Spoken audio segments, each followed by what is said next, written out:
Hey all, Dr. Scott here. I wanted to talk about a stage model that I've been thinking about developing in the context of therapy. Now, with stage models, we have to understand something. Stages aren't static. These are more heuristic, more intuitive ways of understanding a progression through different themes. Um, and in that process, there can be regression, meaning we don't always go through stages linearly.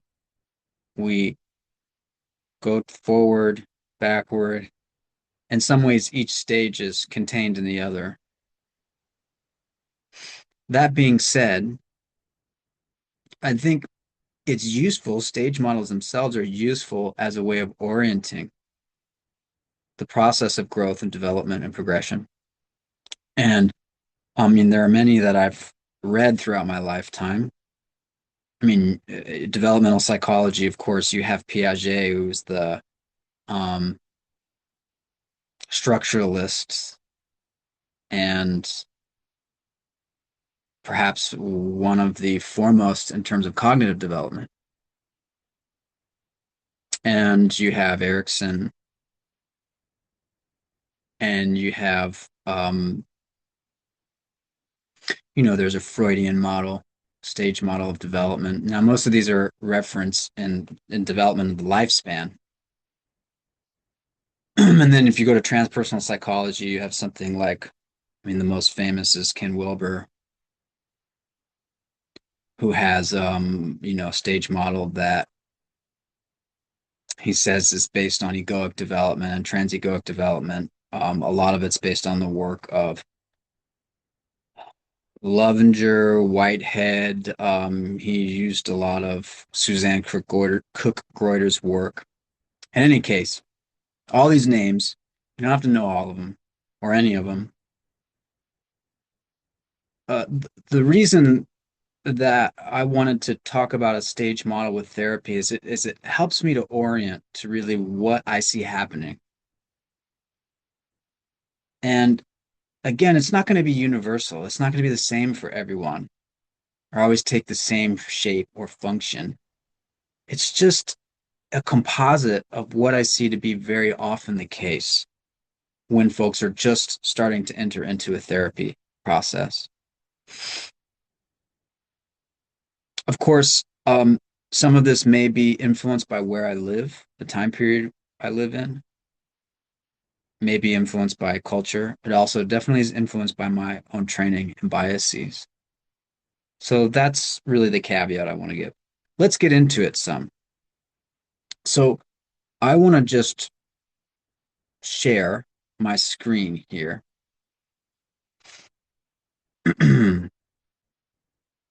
And just to show you what I'm calling a concentric model. So here the stages are working from the inside out.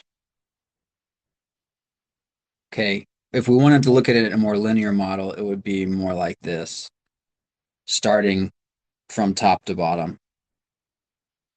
So I'll go through the linear and then I'll explain why I want to focus more on the concentric.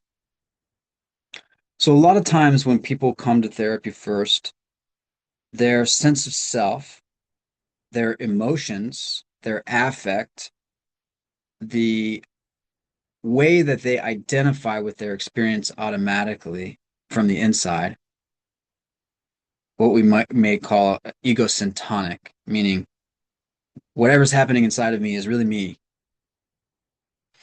Um, there's maybe less reflexive awareness about the emotional contents and the patterning that's being enacted both inside in terms of their intrapsychic, meaning interior, their behaviors, and also in their relationships. So the undifferentiated aspect is really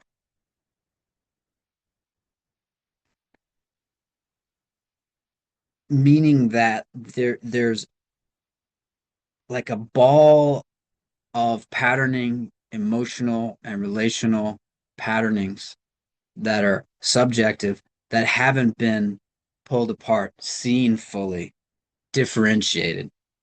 So they come through in this kind of more vague general way. And this is one of the first things I look for with something like anxiety. So many, I mean, most of the people I work with have some form of anxiety. Um, the anxiety can represent a lot of things. I don't want to say it's just one thing. Very often, though, anxiety is connected with a amalgamation of undifferentiated emotions. Sometimes you'll hear me use the word affect. It's not to be clinical, too clinical, but I think it's a useful distinction. Affect is the energy of emotion. It's the sensation and the energy that then gets interpreted as emotion. That's how I would understand it. And a lot of times, these sensations that come through, especially with anxiety, but with other symptoms as well, the the sensation itself is uncomfortable, and so we want to get rid of it, want to disconnect from it. And it just so happens that in doing so, we actually prolong it. This is very well known in anxiety literature and research. So the task there is to be able to move to stage two, which is to tolerate the affect, which is not easy to do sometimes because it's very uncomfortable. As we tolerate the affect, though, we can start to differentiate what actually the emotions are, what actually is happening, what the different parts of us involved may be, if we want to take a parts perspective, the different sensations. We start to clarify that. And um, in so doing, the emotions themselves become more manageable. And this isn't just something I came up with. There's literature on this. When we can start to name the emotions, they become a little bit more manageable. Doesn't mean they're always comfortable. What I find is that very often people actually inaccurately name their emotions. They don't have a repertoire to be able to accurately name their emotions. And while on one hand, I can't tell you what you feel, even as your therapist, on the other hand, I can sense into what someone might be feeling and imagine what I might feel or what they could be feeling. And I might just suggest something like, oh, is it possible you're feeling fear? A lot of times with anger, I'm wondering, okay, is there fear underneath that? It's very common because emotions actually very often aren't singular, they're in more of a layered cake. And in order to differentiate them, we need to be able to tolerate the actual sensations of the emotion in our bodies. This is where the somatic aspect is very important. So when we're developing this capacity, we need to have a curiosity and to try to accept ourselves. A lot of people get stuck actually in the undifferentiated stage.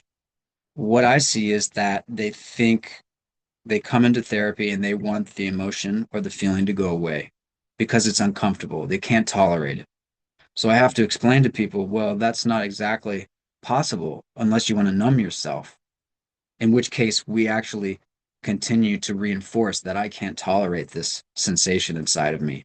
And so every time that it shows back up, which it will, it's going to be more intolerable, or at least equally intolerable, because we're giving ourselves the message, oh, this is so scary, I need to avoid it. I can't manage it, I can't tolerate it. So it reinforces the avoidance. And this is like this very much is related to anxiety. But really, it could come up for someone who has depressive symptoms too. So we're looking at really developing that capacity to start to be curious with those sensations and to not get stuck in judging them, trying to get rid of them, criticizing ourselves. So there's several places where people get stuck here. Well, oftentimes people have shame, and I'll get back to that. They have shame about having an emotion. This is what John Bradshaw calls shame binding. It's if we, in a very simple example, if we grow up and we learn our anger makes us a bad boy, or we get shamed. Oh, you're so selfish for being so angry right now. What happens is now when we feel anger, we've internalized that something's wrong with the anger and I should feel bad about it, rather than just learning how to tolerate and understand anger as it is. It's not an expression that we're bad, but it's an emotion that's giving us information. So a lot of times what happens, not just with anger, with other emotions, is that people stay stuck in shaming their emotions or criticizing them.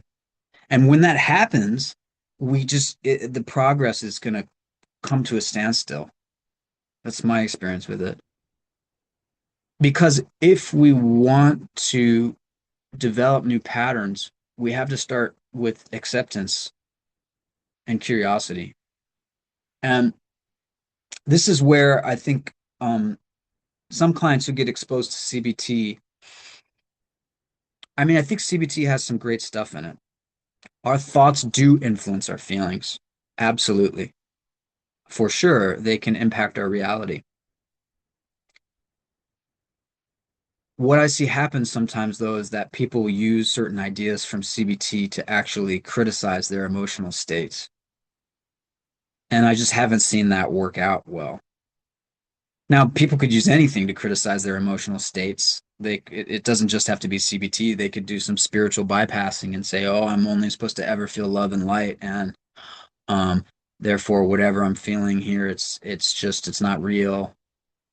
I mean, simple example. From the therapy perspective, though, that all creates more stuckness, or at least from my perspective, because the affect is an energy. Emotion is energy in motion. Actually, Bradshaw says this in his book too. Affect is a subjective energy. It moves through us. So if we're having to consistently push it down, push it away, guess what? Well, it's going to have to leak out somehow, which means it's most likely going to have to be expressed through a symptom.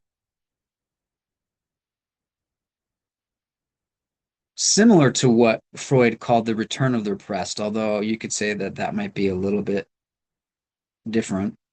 It's a similar idea. This concept of what we resist persists. The idea here is that we make exchanges. In order to not feel this, I'm willing to do this,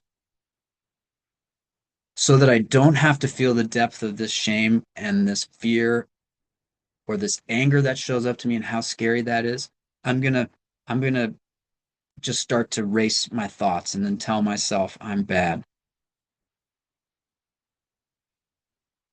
Or I'm gonna feel this more generalized sense of just anxiety or dread.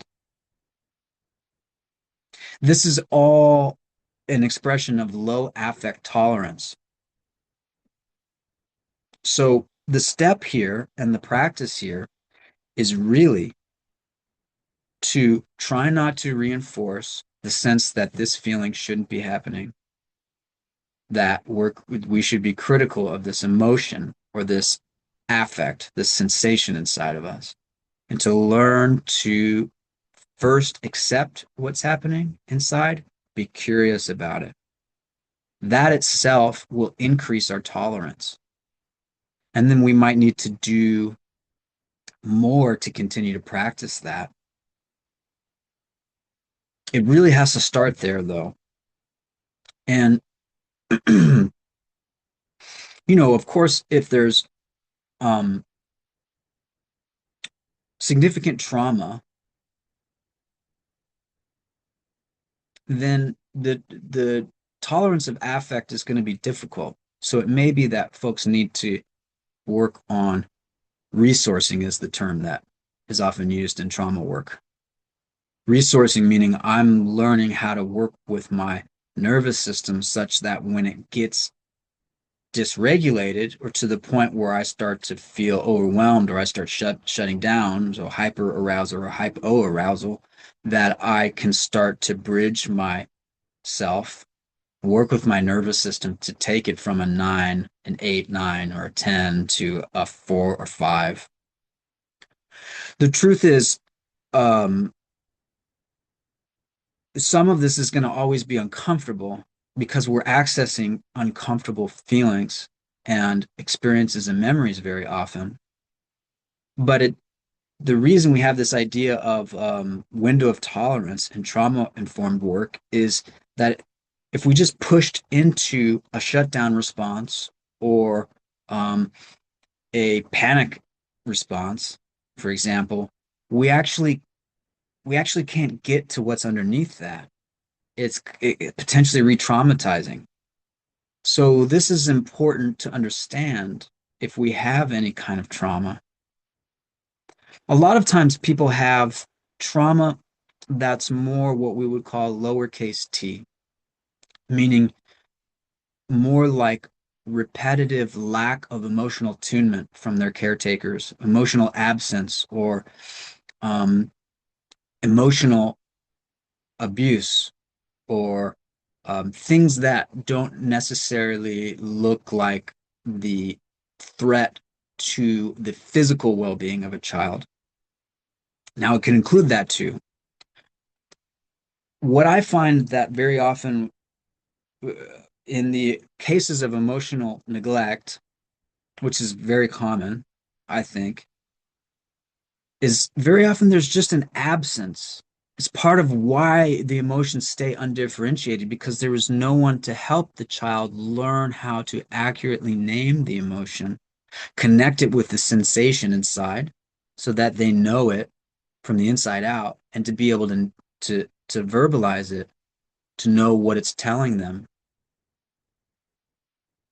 So that absence is it's like it takes time to really start to feel that or sense that. So as we start to develop tolerance, the next step is as we just start to develop tolerance of this affect, we start to be able to differentiate ourselves more in relationship. I also call this stage codependence. And the reason is that as we start to name and differentiate our feelings, we start to see how we've automatically suppressed or modified ourselves in order to be in relationship. We start to see how we disavow, meaning we minimize our feelings or we deny them altogether so that we don't have to feel a sense of insecurity in relationship. The other extreme, I guess we could say, is if someone goes really more to anger, which is, to me, that would actually be an intolerance of affect as well. So the person has developed a kind of inflation in response to being hurt or vulnerable. And so they have trouble being with the vulnerability, and so the anger is a protective part. So the goal there, if we want to differentiate, isn't to just indiscriminately express our anger. It's actually to really connect with the underlying vulnerability and to be able to start to talk about that. So this process of codependence, I think, is very common. You know, the concept comes from recovery. Alcoholism is really where it comes from when they started to study families of alcoholics. I think it's much broader than that, though. And that's how I was trained. I was trained in a former affiliate of the John Bradshaw Center. So there's a lot of emphasis in my early training on recovery and codependence that has really shaped my view clinically. And in essence, codependence is the way we've learned to disconnect from ourselves, what's really true for us.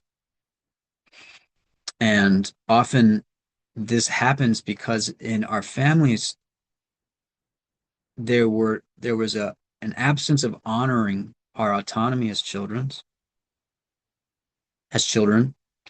or an absence of clear limit setting, or unclear emotional boundaries from caretaker to child, meaning sometimes caretakers actually parentify children. There's kind of an enmeshment that happens where the child becomes the emotional caretaker of the parent. There are many other facets of codependence. I think so many patterns, once we get to start to differentiate the different emotions and be with the affect, to tolerate it, we get to start to see how we've learned to protect ourselves in relationship and what's automatic. So we get maybe more pattern recognition. And I think codependency is it's a language that helps to elucidate that. We get more comfortable in connecting. To me, is it's we get more comfortable connecting how our emotion is telling us about something we want or need in our relationships.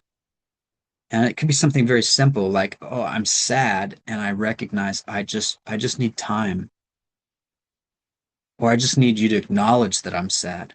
Could be something very simple like that. That matters though in relationship. And so we want to be able to really know how to connect and allow that emotion to inform us about our needs. And that leads to relational differentiation. It leads to us being allowed to be more of who we are in relationships, to not have to try to figure out how do I control this person's experience or please them incessantly, but how do I be who I am genuinely in a way that's relational, in a way that's not abusive to someone else. And I think as we do that, what happens is that we start to get good at traveling these pathways and then connecting to, over time, the parts of us that have been cast out. You could say it's the parts of us somatically. You could say these are parts of us like inner child parts. You could say I think in IFS they would call them exiles. I don't know. I'm not so concerned with that. It's that there's a recovery of a an aspect of our experience that had to exist unconsciously because there either wasn't enough support for that to get moved, that affect to get moved through our consciousness, discharged, or there was the absence, like a hurt or a kind of trauma that required us to splinter the experience in our consciousness. And this could take any number of forms, but really, I think once we've developed the skill to tolerate some basic affect, this is a process of depth, deepening those skills so we can go deeper into our bodies, deeper into our hearts and our guts, and to find what can be very difficult experiences and maybe grief. Maybe that we actually have rage there. I think a lot of times there's rage that has to get split off because as children, we experience emotions so strongly. Sometimes they're called archaic. So I could also say that this is a recovery of archaic affect because as children, our emotions are, well, even as adult, our emotions are so instinctual. They well up from an instinctual place. They're related to our survival system, or they're connected to our survival system, limbic system. And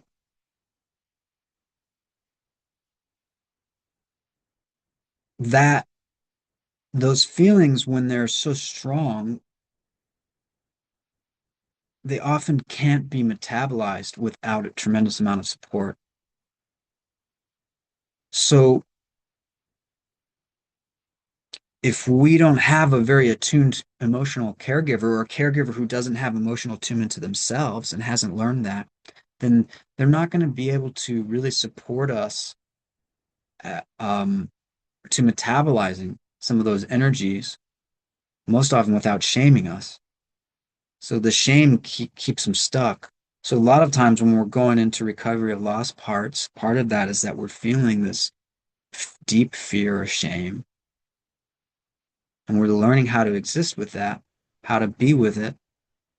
And then we're starting to make room for what's around it. So again, we're deepening into the body. And we're starting to be able to connect with the child inside and the beliefs that that child may have carried about what happened. And as we do that, as we permit that into our awareness, we are recovering that energy. We are developing our capacity to affirm ourselves no matter what. And to me, this often takes a long time for people to get to this place. And it's a very tender aspect of the work. Now, of course, we could do that sooner if in someone's work. Again, I'm not saying it's always linear in this progression. I just find that this is the recovery of lost parts is often a later stage of work. And then the last stage that I have here is transpersonal integration. So this means that as we heal in relationship and we heal some of these, we become able to tolerate some of these experiences and bring healing to and recovery to these lost parts of ourselves. We also have an opportunity to see ourselves as a part of something larger, that something has actually held us this whole time. And I'm not here to tell you what that is for you.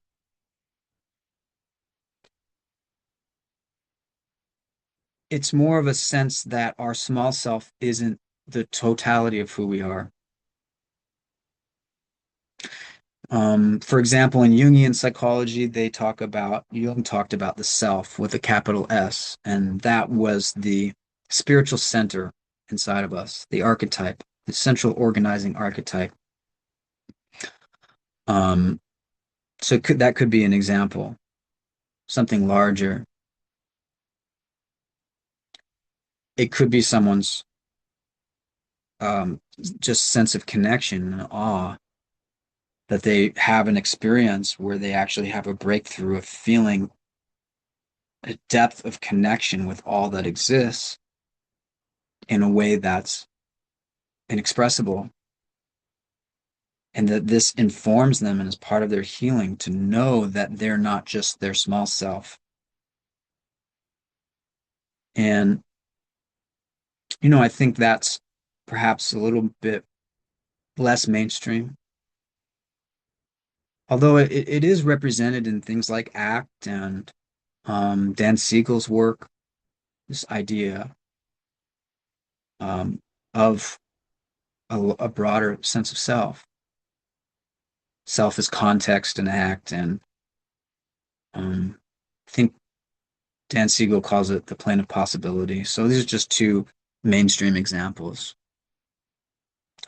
So lastly, I just want to say around that is that, dreams is a really easy way to be integrating with something greater than our small self, because the person that dreams isn't the ego. The dream maker isn't the ego. So if we work with dreams, it's a way of working with all of these different stages here. And you can work with dreams in the beginning stage. I think it's harder to do that, but you can. And dreams can help develop all these things if you approach them um, with your body, with your heart, without having to rationalize everything about them.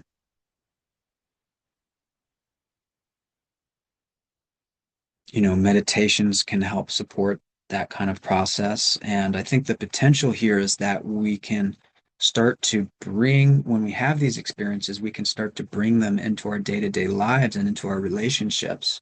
And then our relationships become also an opportunity for us to deepen our contact with something greater than ourselves.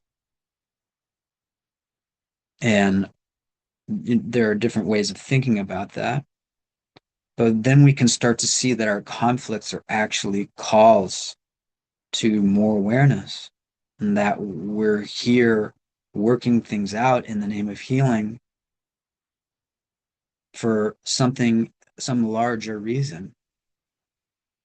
We can start to situate some of our problems in a larger arc of our development without having to change too much of beliefs. I mean, I'm happy to talk about some of my beliefs, but that's not really what this is about around that. Okay, we're almost done here. Last thing I want to say is about awareness and why it's on the bottom. And I think here we can go to the concentric model, and that will explain it a little more. So I like this because there's permeability between the different steps here. We start with undifferentiated, we're going to affect tolerance, relational differentiation or codependence, recovery of lost parts or archaic affect, and transpersonal integration. They're all connected. They're all, you know, in some ways, this is like, you could say that this is also one step, that this is a sequence that you could do with some undifferentiated experience. You could move through these different aspects.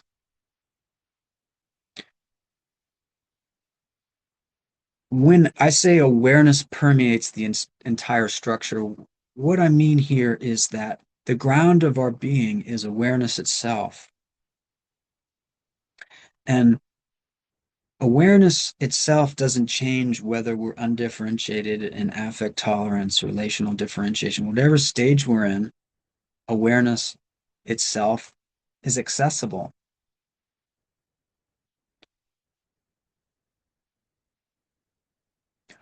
Going through a therapy process, allows us to develop more awareness of the patterns as they arise in us. So it's a way of directing awareness. Awareness itself, though, is just aware. So that doesn't change no matter which stage we're at. My dissertation chair, Alan Combs, who's no longer with us, and Ken Wilber had this concept of the Wilber-Combs lattice, which basically is saying that at different stages of consciousness, we can enter a variety of states of consciousness that they're not necessarily equivalent. And I think the same is true here.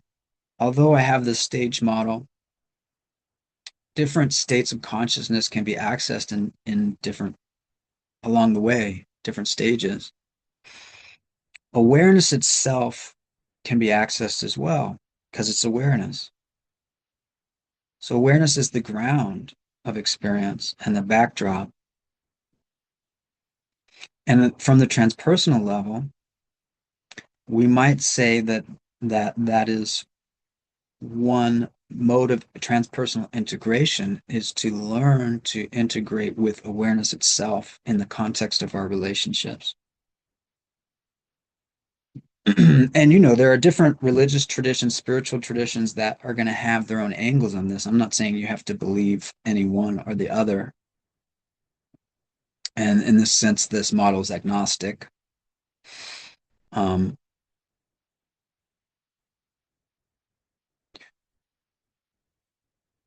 we might say, though, that awareness itself is always complete, it's not missing anything.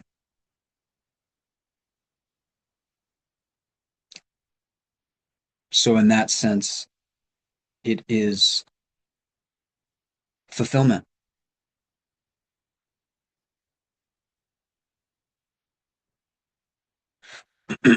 Now, I wanted to say one thing about bypassing here.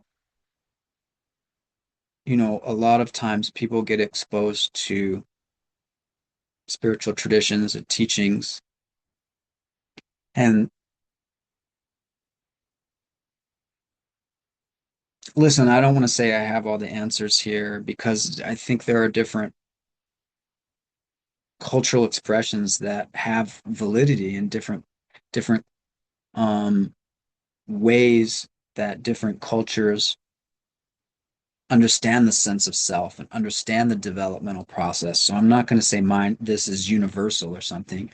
I'm just going to say what I see is very what I have seen is that sometimes people get exposed to, you know, spiritual teachings, maybe of a high level, or maybe they just get exposed to something that's expanding their consciousness. Maybe it's psychedelics. They have a kind of state experience that is powerful. Then it can get co-opted by the protective parts. And we can start to use the language of spirituality to actually suppress, deny, disavow our experience. And that's not actually progress. So I think this point is just important to understand that potential without shaming ourselves, just to know this is part of the territory. Because part of us wants to feel completely invulnerable. And the truth is, awareness itself is invulnerable in a way, but it's invulnerable through vulnerability.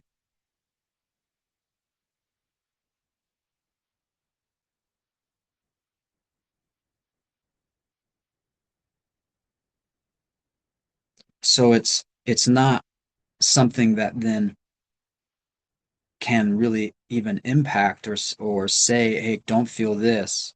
That doesn't make sense. Awareness doesn't have the force to suppress, it's just awareness. So it can't do that. It can't make one emotion wrong and another one right.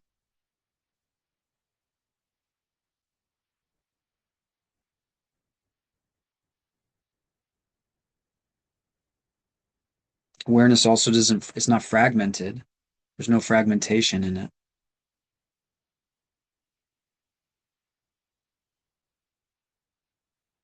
So if we start to use this language in a way to disavow or suppress our emotions or to judge others or to judge ourselves, then we know we're not on the right track here. It's pretty clear. Okay, that's all I'm going to say. I think I've said enough. Let's see. Let me see if I can just think I've said enough. If you have questions, please reach out. I'd love to hear them. Thanks for watching. If you made it this far, hey, thanks for watching. This was a blast for me to do, and I look forward to developing this more. All right, take care.